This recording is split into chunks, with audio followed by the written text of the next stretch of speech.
Hiya! So in this video, we're going to be talking about covariance. So this might seem a little weird. We haven't looked at this word before, so you might be like, well, what the hell is Aram talking about? So let me first kind of go a little bit back. So remember back in the day, one of the things we had talked about is variance, right? And one of the things we had said is if x and y are independent, if they're independent, then the formula for variance is actually very easy, right? It's just the variance of x plus the variance of y. So you can kind of split these up into two.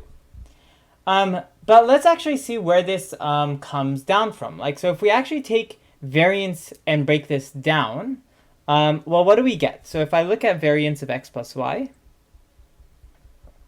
remember that this is just the expected value of x plus y squared, right? So you just take the inside, square it, minus the outside squared. Now in this case, this inner part we can kind of distribute. So we get x squared, x squared plus 2xy plus y squared minus, now here on the right hand side, we can actually break this up into two as well, right? Because by linearity, we can split this up into two, right? E of x plus e of y, and all of that squared. So now here on the left, I'll use linearity, x squared plus e of 2x. I guess I could bring this 2 out. So 2e of xy plus e of y squared minus, well, what do we have on the right hand side? On the right hand side, we have e of x squared plus 2e of x e of y plus e of y squared. Well, what do we have? If I put everything together, look what I have. I have e of x squared minus e of x squared. This is just the variance of x plus the e of y squared. We'll do the y's next. E of y squared. This part is just variance of y. So let me kind of keep track of which ones I've done. So far I've done this, I've done this, I've done this, I've done this. So all that's left is this and this.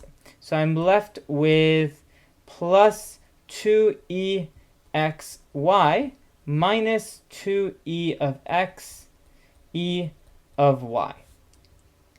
So notice how in this case, if x and y are independent, this we can separate into two. We can multiply them out, and the right-hand side cancels, which is where we get this equality from before. But this is not always the case.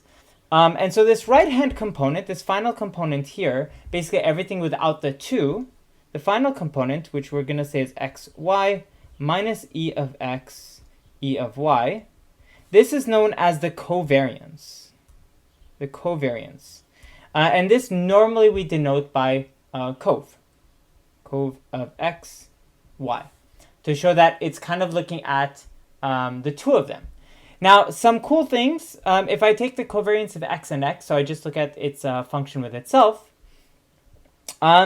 this is pretty nice, right? So e of x, well, this is just x squared, minus e of x times e of x, so e of x squared.